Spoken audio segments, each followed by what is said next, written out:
ప్రముఖ సినీ నటి శ్రీమతి సంగీత గారి ప్రారంభించారు. ఐవీఎఫ్ చికిత్సలో 25% భారీ discount, free doctor consultation, free ultrasound scan. 49 అంటే సంతానం, 49 అంటే సంతోషం. హైడ్రాను పక్కన పెట్టి హైడ్రాను ముందు చూపించి కాంగ్రెస్ ప్రభుత్వం బిల్డర్ల దగ్గర నుంచి డబ్బులు వసూలు చేస్తుంది.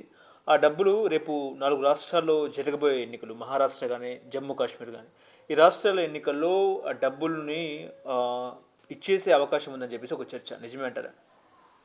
రాజకీయ పార్టీలకి తెలియాలి, వాళ్ళ అధికారంలో ఉన్న రాష్ట్రాల్లో నిజంగా డబ్బులు ఇట్లా వసూలు చేస్తున్నారా, మరి వాళ్ళ అనుభవం ఇదేనా? అంటే మీరు ఇల్లీగల్ ఆక్యుపేషన్ అని కొడితే డబ్బులు ఎటు తీసుకుంటారు? డబ్బులు తీసుకొని వాడు కాంప్రమైజ్ చేసుకునేవాళ్ళు కదా. ఒకళ్ళు డబ్బులే తీసుకుంటే వీళ్ళు ఇవ్వలేరా? వీళ్ళు కోట్ల రూపాయలు ఇస్తారు. వీళ్ళు కొడతామనంటే డబ్బులు ఇంత ఇన్వెస్ట్మెంట్ చేసిన వాళ్ళు వీళ్ళదే రేటు డబ్బులు తీసుకునేవాళ్ళు. కొట్టవలసిన అవసరం దాకా పోయేది కాదు. కనుక దీంట్లో ఒక అంశం ఉంటే ఉండొచ్చు. ఇది డబ్బులు కలెక్షన్ అనేది అన్ని రాజకీయ పార్టీలు చేస్తున్నాయి. దీంట్లో చెయ్యని ఏ రాజకీయ పార్టీ, ఇప్పుడు మీరు మనీ లాండరింగు అని చెప్పి ఇప్పుడు కేంద్ర ప్రభుత్వం ఎలక్ట్రల్ బాండ్స్ స్కీమ్ ఉంది. ఎలక్ట్రల్ బాండ్ స్కీమ్ ఏంటి? ఎవరు ఇచ్చిండ్రు? దాని లెక్కలేదు, దానికి పేర్లు లేదు. మీరు బ్యాంకులో నుంచే డబ్బులు ట్రాన్స్ఫర్ చేస్తున్నారు. ఎందుకు ట్రాన్స్ఫర్ చేస్తున్నారు? ఎవరు ట్రాన్స్ఫర్ చేస్తున్నారు? ఎందుకు రాజకీయ పార్టీకి డొనేషన్ ఇస్తున్నారు అనేది ఏమి ఇంతవరకు మనకు తేలిలేదు కదా ఎలక్ట్రల్ బాండ్స్ స్కీమ్లో. కనుక వీళ్ళు సంపన్నులు డబ్బులు ఇవ్వడం నిజమే, రాజకీయ పార్టీలు డబ్బులు తీసుకోవడం నిజమే. కానీ కేవలం ఈ పని మొత్తం కేవలం డబ్బుల కొరకు. ఇప్పుడు అధికారం ఉన్నారు కాబట్టి డబ్బులు తప్పకుండా ఇస్తారు. అధికారం ఉండే పార్టీకి డబ్బులు వసూలు చేయడం, ఇల్లు కూలగొట్టేదాకా ఎంత దూరం పోవాల్సిన అవసరం లేదు. డబ్బులు కావాలంటే వీళ్ళని పిలిచి చెప్తారు, మాకు ఇన్ని కావాలి, లేకపోతే మేము ఏమంత బిల్డింగ్లు మేము కొలగొట్టవలసి వస్తుంది అంటారు. కొలగొట్టేదాకా పోకుండా డబ్బులు తీసుకుంటారు. కనుక సరే, ప్రతిపక్షాలు ఎప్పుడు ఏదో తప్పకుండా వాళ్ళు కొన్ని ఇది మంచి పని. మీరు మన దేశంలో ప్రతిపక్ష పార్టీలు చూస్తే నాకు తెలిసినంతవరకు ప్రభుత్వం ఏదైనా మంచి పని చేస్తున్నా, ఇది మంచి పని చేస్తున్నారు ప్రభుత్వం, మేము దీన్ని ఆహ్వానిస్తున్నాం అన్న సంఘటనలు చాలా అరుదు. ఏ చేసినా దానికి ఒక వ్యతిరేకతనే ప్రతిపక్షం అనుకుంటున్నారు. కానీ ప్రతిపక్షం అంటే ఒక అభివృద్ధిని కాంక్షించేది, అది రూలింగ్ పార్టీ అయినా ఇంకే పార్టీ అయినా వాళ్ళు అభివృద్ధి చేస్తున్నారు, ఇది నిజంగా అభివృద్ధికి పనికొస్తుంది అని ప్రభుత్వాన్ని మెచ్చుకోవచ్చు. ప్రభుత్వం తప్పుడు పని చేసినప్పుడు చేయొచ్చు. కానీ నాకు తెలిసి ఈ దేశంలో ఏ ప్రతిపక్ష పార్టీ కూడా ప్రభుత్వం కొంత మంచి పని చేస్తుంది అన్నటువంటి దాఖలాలు మనకు లేవు. కనుక ఈ ఆరోపణలు చేయడము, ప్రత్యారోపణలు చేయడం అనేది ఇది రాజకీయాల్లో ఒక భాగం. కనుక ఇప్పుడు నిజంగానే ఎవరైనా ఉండి మరి మీరు ఆ బిల్డింగ్లు కూలగొట్టకుండా ఆపడానికి వాళ్ళు మీకు డబ్బులు ఇచ్చారని అన్నారు అనుకోండి, వీళ్ళు చెప్పే జవాబు ఏమిటి అసలు? కనుక ఇది ఈ కరప్షను అనేది ఏదైతుందో అది ఎలాగూ ఉంది రాజకీయాల పార్టీలకి.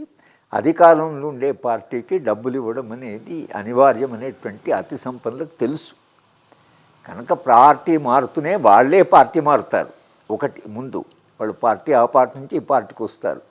రెండవది పార్టీ మారుతూనే డబ్బులు ఇవ్వడం ఏదైతుందో అధికార పార్టీకి ఎక్కువిస్తారు, ఆ ప్రతిపక్ష పార్టీకి తక్కువిస్తారు. ఇది దేశంలో ఉండేటువంటి ఒక వ్యవహారమే. కనుక వాళ్ళు డబ్బుల కొరకే కొడుతున్నారు అంటే మరి ఇప్పుడు ఆక్రమణ అనేది కరెక్టా? హైకోర్టుకు వెళ్ళారు. హైకోర్టు అంది మరి నిజంగానే ఇల్లీగల్గా ఆక్యుపేషన్ ఉంటే మేము దీంట్లో జోక్యం చేసుకోమన్నారు. హైకోర్టు జోక్యం చేసుకోమని ఎందుకన్నారంటారు? ఒకవేళ అది లీగల్ కన్స్ట్రక్షన్ అంటే హైకోర్టు దాన్ని చూసి ఎట్లా మీరు ఇల్లు కొడతారు, ఇది ఆపండి అని అంటే వాడు ఆపలే.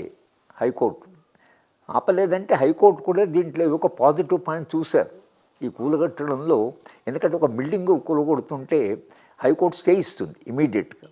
కానీ జడ్జిలకు కూడా ఇది మొత్తంగా అర్థమై ఉంటుంది, ఇది హైదరాబాద్ నగర అభివృద్ధి ఇట్లా వక్రీకరణ చెందింది అనేటు కొరకే బహుశా వాళ్ళు స్టే ఇవ్వలేదు. కాంగ్రెస్ పార్టీకి వీళ్ళు అక్కడ ఖర్గేకి కంప్లైంట్ చేశారు. రాహుల్ గాంధీ చెప్తే వాళ్ళు చేస్తున్న పనిలో మేము జోక్యం చేసుకోమని వాళ్ళు అన్నారు.